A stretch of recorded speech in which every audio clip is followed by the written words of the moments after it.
So along with the overall progress we've been making on multiplayer, we've been setting up some additional features that we think are going to be very helpful. When you start a new game, you can choose the map, Amethyst or Lost River currently, and the mission. So Territory Quest is what I showed a few weeks ago, where you can claim and establish a territory on either map. And now we have some new options for access. Instead of private games like we've had in previous versions of WolfQuest, now we use the Friends and Packs feature. So you can open the game to all your friends, and then that game will show for all of them and no one else in the multiplayer lobby. Or you can just choose selected friends, and the game will show up only for them in the lobby. Or you can choose one or more packs that you're in. We think all of these will make it much easier for players to control who has access to their game, and hopefully it'll greatly reduce the number of people who are holding spots, which has been a problem in the old game, because now it's just much easier to be very selective and specific about who can see your game and join it. Another new feature is for players once they're in the game. If one of them leaves the game, maybe their internet flaked out and they got disconnected, or they had to take out the trash, we actually keep their wolf in the game for 5 minutes. They just lay down and rest.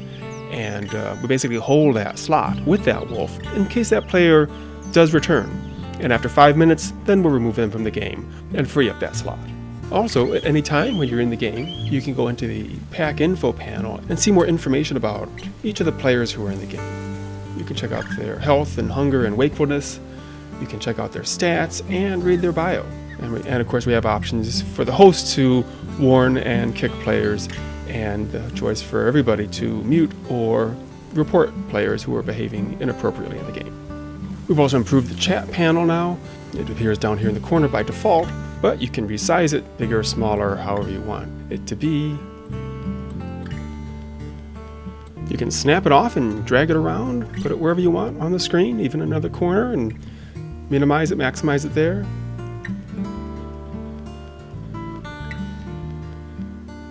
You can adjust the font size.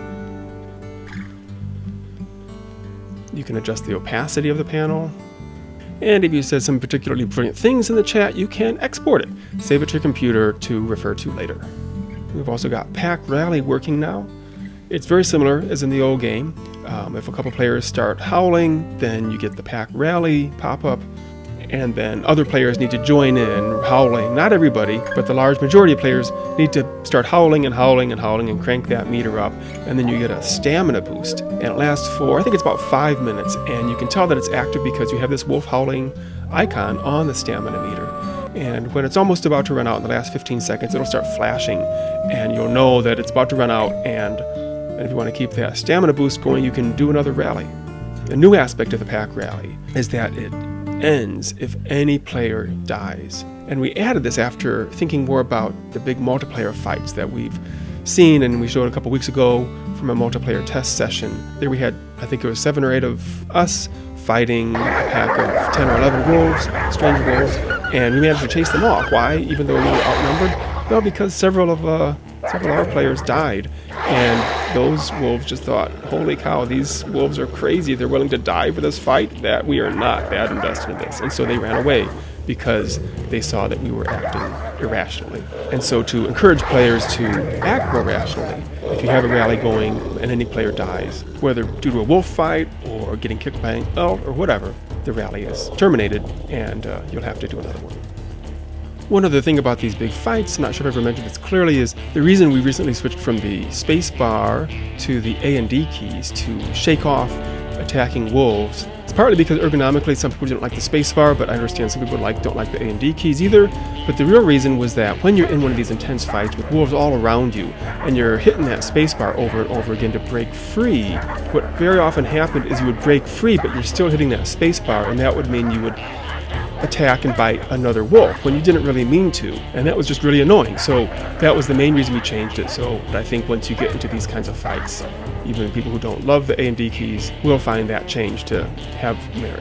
So we think all these features are nice improvements to the multiplayer experience, and we are making great progress on that. Still have some things to do before it's ready to release or even go into public beta, but we are definitely getting there, and we can't wait to get these remaining things that are really necessary fixed up and get multiplayer out into everybody's hands. We know that some of you are just dying with impatience, and it's been a long wait, but it won't be too much longer, and we're curious, what are you looking forward to in multiplayer?